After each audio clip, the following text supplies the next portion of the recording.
The man the woman can't get out of her mind isn't the handsomest guy in the room, nor the richest, not even the funniest.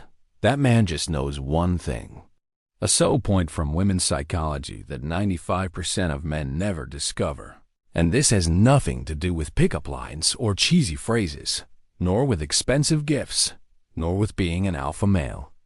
Right now, somewhere, a man is making a woman experience an emotion she's never felt before. Not lust, not comfort, not even love in the usual sense. He's doing something that makes that woman feel psychologically seen, so deeply that it passes through all the walls and defense mechanisms she's built over years from disappointing relationships.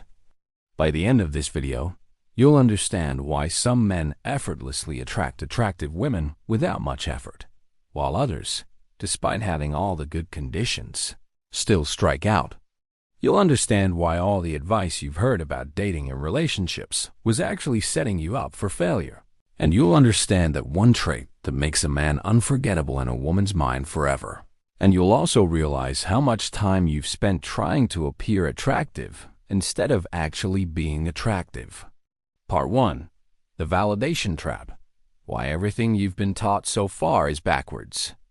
Let me start by debunking the biggest lie that's been destroying men's romantic lives for years. That women are attracted to men who constantly validate them, telling them you're great. You're the most beautiful woman in the world. You have no equal. I know every relationship expert, every so-called Instagram guru.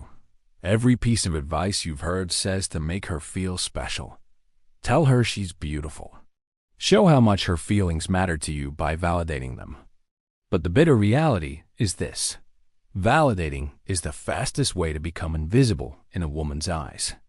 But before you think I'm saying you have to be ruthless or indifferent, let me explain what's happening psychologically when you drown a woman in validation and compliments. Dr. Robert Cialdini's research in the field of influence reveals a strange but real point about human psychology. We place the highest value on something we've worked hard to obtain. When something is easy to get, our brain subconsciously assigns it less value.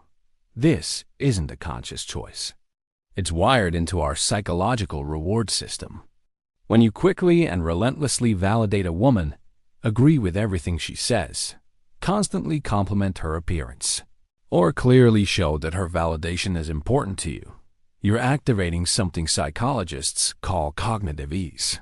Her brain processes your attention as low value because she hasn't put in any effort to earn it.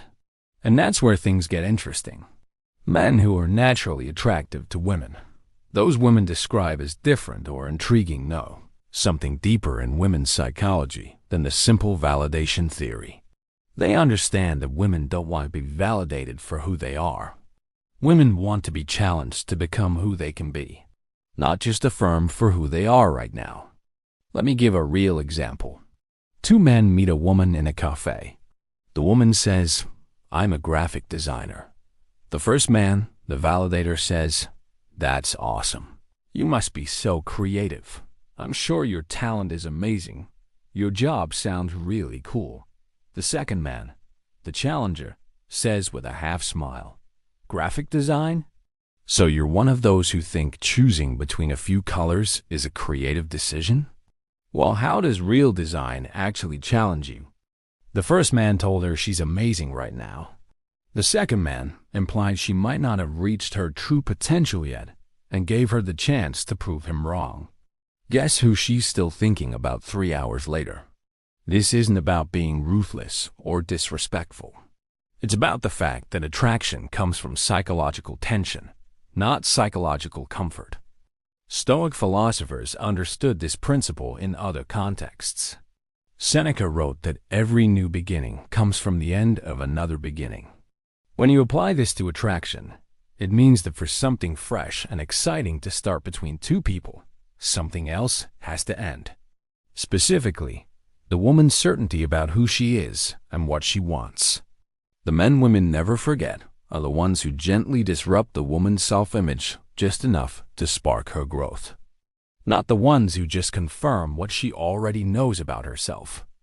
Most men are so afraid of rejection and so thirsty for being liked that they turn into a psychological echo chamber, reflecting back exactly what they think women want to hear. And an echo chamber doesn't create attraction. It just brings fatigue. The man who understands this secret doesn't constantly validate the woman. He elevates her. He sees potential in her that she doesn't see herself and refuses to accept the limited, faded version of herself she's grown accustomed to. And that's the real start of attraction. Part 2. Psychological distance. Why do women choose mysterious men? Sophia is a successful lawyer. Smart, full of achievements, used to controlling everything. She's dated lawyers, doctors, entrepreneurs, men who were perfect on paper, but never gave her that deep pull. That constant mental engagement where you can't get them out of your head. Until she meets Ethan. Ethan is a carpenter architect. He builds handmade furniture. He lives in a renovated ordinary house. He reads philosophy books in the afternoons and has opinions about things Sophia hasn't even thought about. When Sophia talks about her stressful cases, Ethan doesn't give solutions or comfort. He just asks, "Why did you choose a job that seems to conflict with your values?" 3 weeks later, this super-logical woman is changing her life, plans to spend more time with a man who's challenged everything she thought about the ideal man in her mind. What did Ethan know that her other boyfriends didn't? Psychological distance. This modern psychology says, and if you understand it, your approach to women will change forever. Women are more attracted than anything to men they can't fully decode. Dr. Helen Fisher's neuroscience research on love and attraction shows that uncertainty activates the brain's reward system much more strongly than certainty. When we can't fully predict someone's behavior or motivations, our brain becomes obsessed with solving that puzzle. But the crucial point here is this. It's not about being unpredictable in a chaotic or untrustworthy way. It's about what I call psychological depth. Layers of personality, interests, and thought patterns that aren't easily categorized or fully understood. Most men, out of eagerness to connect, reveal everything too soon. They spill their entire life story on the first date. They explain their motivations.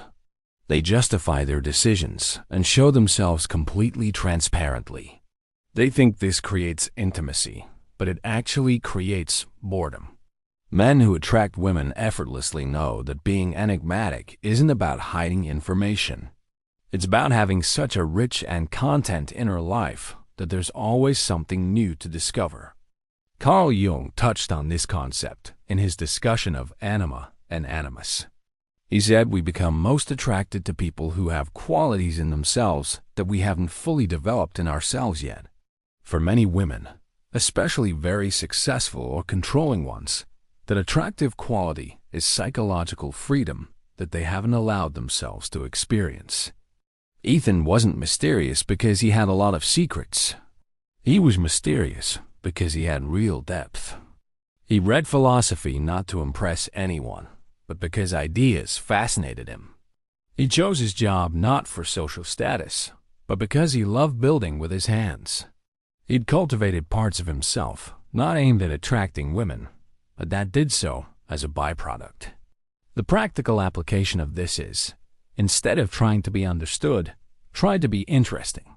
When a woman asks about your job, don't just describe your duties. Talk about the things in your work that have been amazing or inspiring to you, or the things you've learned that change your view of the world. When she shares a problem with you, don't rush to give solutions. Ask questions that make her look at the issue from a different angle. Psychological gap doesn't mean being distant or indifferent. It means being present but not completely available. It means engaging her mind in a way that creates curiosity, not certainty. Think about the people in your life you've been fascinated by. They weren't the ones you fully understood. They were the ones who surprised you, had unexpected depths, and made you wonder what's going on in their mind. Women want to feel that same curiosity about you. And the most interesting part is that the less you try to be understood, the more women will want to deeply understand you. There's a moment in every woman's romantic past that she remembers with strange clarity. Not the moment she fell in love. The moment she realized she wanted something she couldn't have. Not because the man was ruthless or pushed her away, but because he had something that modern men are gradually eliminating from themselves. Complete psychological independence. Let me be precise about what I mean, because this independence has been misunderstood and poorly taught by both pickup artists and relationship experts. True independence isn't about being inconsiderate, playing games, artificial hard to get, or being indifferent to the woman or the relationship. Real independence means your life is so rich, meaningful, and full of purpose that a woman's presence enhances it, not completes it. In practice, this means you have goals and interests that are completely independent of romantic relationships. You make decisions based on your values, not to attract or keep a woman. You have a vision of life that's so strong and convincing that whether you're single or married, it holds. Most importantly, you don't need a woman's validation to feel good about yourself. This is where most men crash disastrously. They're constantly seeking validation from the woman for their looks, their decisions, their value as a human. They change their opinions to match hers. They drop friends and interests to spend more time with her. They make her happiness the main source of their self-esteem, and then wonder in surprise why the passion fades. The psychological truth that might bother you is this. Women aren't attracted to a man who needs them too much, not because they're heartless or selfish, but because a relationship based on need activates a woman's caregiving instinct, not her desire instinct. When you're dependent on her validation, her presence, or her satisfaction to feel complete, her subconscious mind sees you as someone she has to manage, not someone she has to desire. Dr. Esther Perel's research on long-term relationships shows that sexual attraction needs what she calls psychological space, the sense that your partner is an independent being with their own inner world. When that space disappears, when two people dissolve into each other, desire fades. But here's the interesting part. Men who maintain their independence in a relationship don't do it to attract women. They do it because they've arrived at a deep truth about human nature. You can't truly love someone you're needy for, and you can't truly be loved by someone who needs you. This is the paradox that destroys most relationships.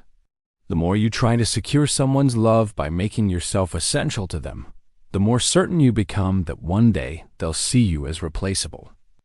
The man in charge pours love from a place of abundance, not scarcity. He chooses the woman because she adds value to his already full and meaningful life, not because he needs her to give his life meaning. Women sense this difference immediately. When a woman encounters a man who clearly has his own mission, his own standards, and has found his own source of satisfaction and joy, something deep and instinctual wakes up in that woman's psyche. She doesn't just want to be with that man anymore. She wants to earn her place in his life. This isn't a hard-to-get game. It's about being truly valuable. And the ultimate irony is this. The less you need someone's love, the more likely they are to give it to you. Now ask yourself, if I were sure women would be attracted to me regardless, what would I do with my life? And then start doing exactly that. Because a man who lives life based on his true mission doesn't just attract women. He attracts the right women, and that changes everything. If this video opened your eyes to a fresh way of seeing attraction and relationships, like this video and subscribe to the channel.